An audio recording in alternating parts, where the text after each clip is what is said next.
Ito yung apat na smartphones na dapat mong pagpilian kung ang budget mo ay magmula 10K hanggang 12K dahil napakaganda ng mga specs na talagang sulit na sulit. Una, ang POVA 6 Pro 5G. May 6.78-inch Full HD Plus AMOLED 393 ppi 120Hz refresh rate at 1300 nits. Naka-Dimensity 6080, 12GB RAM, Android 14, 256GB storage at expandable hanggang 1TB. May 108MP main 2K video recording at 32MP front camera. May 6000mAh 70W charger at bypass charging. May SRP na 11,999 pesos. Ang susunod naman ay ang Infinix Note 40 5G.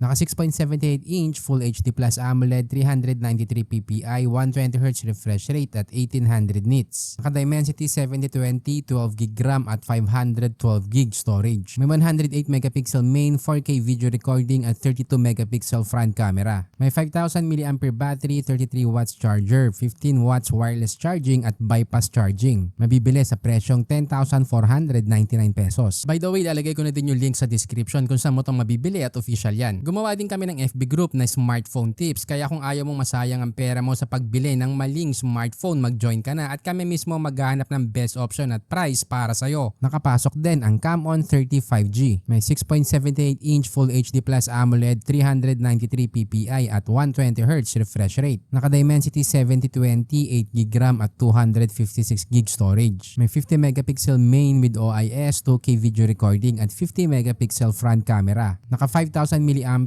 70W charger at bypass charging. Mabibili sa presyong 11,489 pesos. Andyan din ang Poco X6 5G. Naka 6.67-inch Flow AMOLED 120Hz refresh rate, 446 ppi at Gorilla Glass Victus. Naka Snapdragon 7S Gen 2, 8GB RAM, 256GB storage at Android 14. May 64MP main camera with OIS, 5100mAh battery at 67W charger. May SRP na 12,640 pesos. Ano nga ba ang bibilin mo dito? Kinumpara na namin ang mga smartphone na to at ang bawat isa ay may sariling advantages. Ang POVA 6 Pro 5G ay may mataas na 6,000mAh battery at 70W charger, kaya swak ito para sa mahihilig mag-gaming at heavy users. May bypass charging pa, so hindi agad nag-overheat ang battery. Sa kabilang banda, ang Infinix Note 40 5G naman ay may 1800 nits brightness na mas mataas kumpara sa iba, kaya madali itong makita kahit sa araw, kaya bagay sa mga taong palagi sa outdoor. May 4K video recording capability din na perfect para sa mga nagko-content, plus may 15W wireless charging na mas convenient kung ayaw mo ng wired. Ito din ang may pinakamataas na storage sa ating listahan na 512GB. Pagdating sa Camon 30 5G, standout naman ang 50MP